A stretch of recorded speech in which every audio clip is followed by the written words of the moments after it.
Hi, I'm Clare Bailey and welcome to my corner of the interwebs.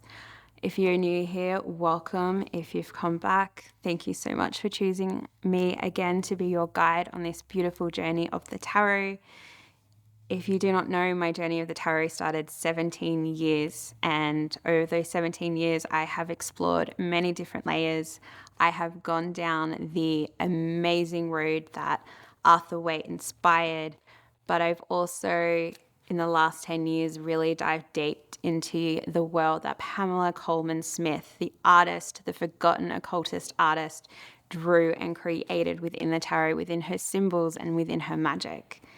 Now, in this little video, we'll be exploring the way Pamela Coleman Smith, Pixie, known to everyone, created the magic and how she saw the world. She created the tarot when she was 25, but already by the time she was 19, she was renowned as one of the world's greatest artists.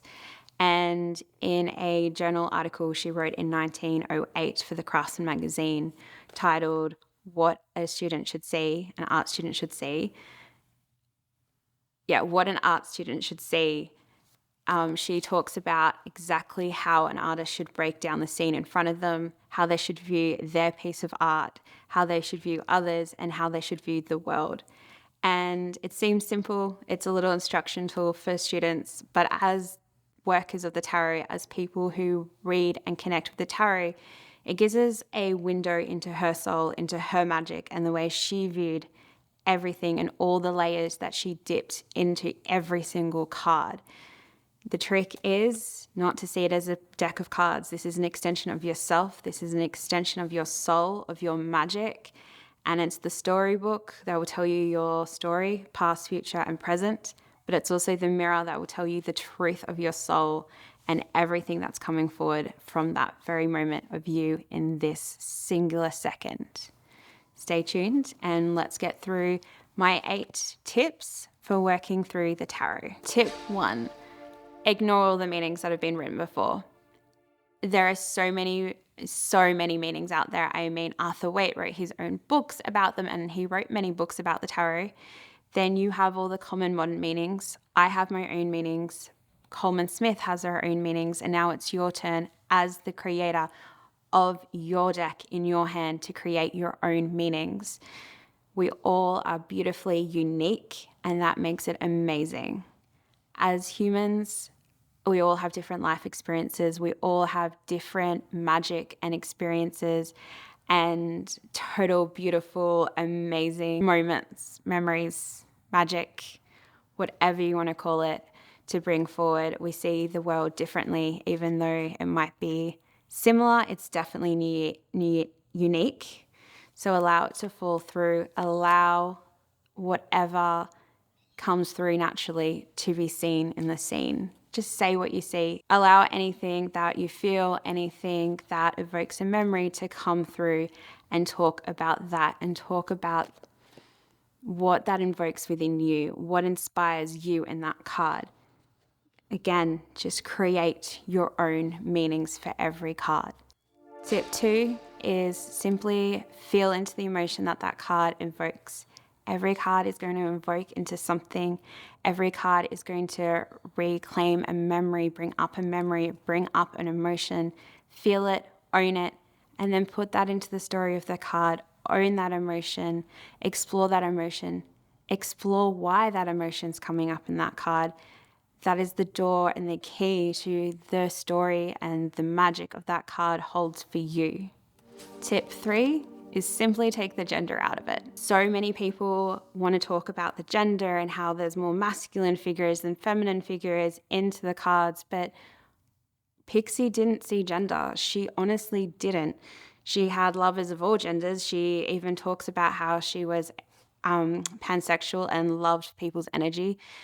She didn't write for about whether this was a boy or a woman. It was just a human, just a person. So take the gender out of it. And if you need to, put yourself into that figure, own what they're doing. And again, just invoking the feeling of what's going on in that card if you're within it. 4, I've already said it, but it needs to be resaid. And that is simply imagine yourself in the card. Imagine yourself within that scene, within the card. If it's the 10 of Wands, what are you doing? How did you get there? What's the magic of the card? How are you feeling? How are you invoking it? Play that scene out into your head. Feel into that and describe exactly what's happening as it's happening in that very moment while you're in the magic and the portal that is the card. Tip 5 is break it down. The cards aren't meant to be read as a whole picture. There is multiple layers. Pixie was very, very, very clever in putting different symbols in for different things. If you look at the hyphenate, you wouldn't really think about it, but there are symbols of the womb, there's symbols of the newt, the goddess of the sky. There's also symbols of Hecate, of innocence and romance, while it's also being the card that represents the Catholic Church. There's layer upon layer, so break it down. What symbol jumps out at you and what symbol does that mean? We all have different meanings for different symbols. I see an ibis, I see Thoth, the mighty god, the mighty scribe. Most Australians see the bin chicken. The bin chicken is an amazing creature. It's a creature of survival. So next time you see an ibis in one of the cards, look at it differently. Is he talking to you about survival, adapting, climatizing, changing your perspective? Or maybe next time you see a tree, don't just see a tree, see it as a symbol as growth, as going in, as grounding, but also reaching to the stars. A simple field could mean patience. It could be playing the long game. It's about planting that seed and doing the work and waiting for it to grow and accommodate. The stars could mean that you simply need some more direction, that you need to find your northern star. Every symbol has a different meaning to every person. There is no right or wrong.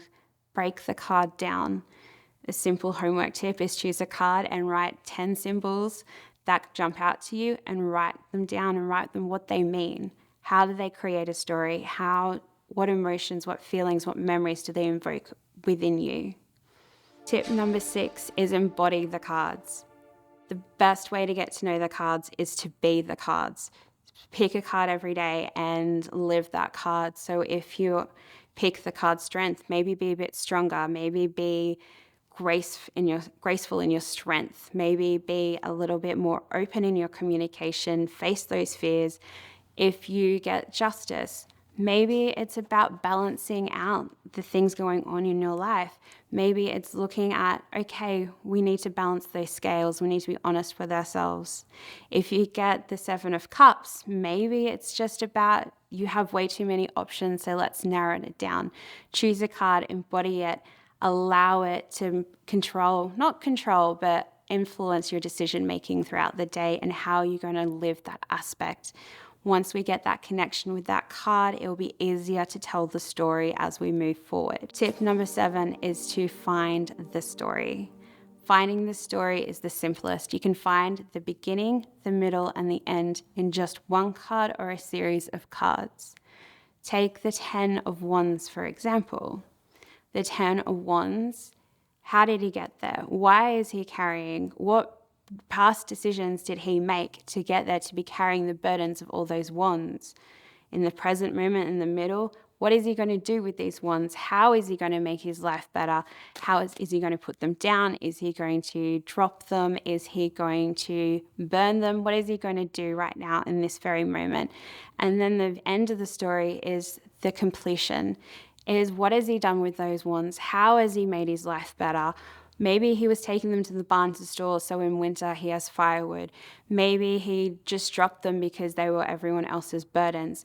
Ask those questions. Ask how they got into this situation. Ask what are they going to do now they're in this situation, and then start to plan the future and see the end flow from those moments. And tip 8 is simply remember that these cards, these 78 playing cards, as beautiful as they are, as creative as they are just an extension of yourself, of your magic, of your truth. Allow them to become a part of you. I say to a lot of people, the first thing you can do to deepen that connection with your cards is to date them.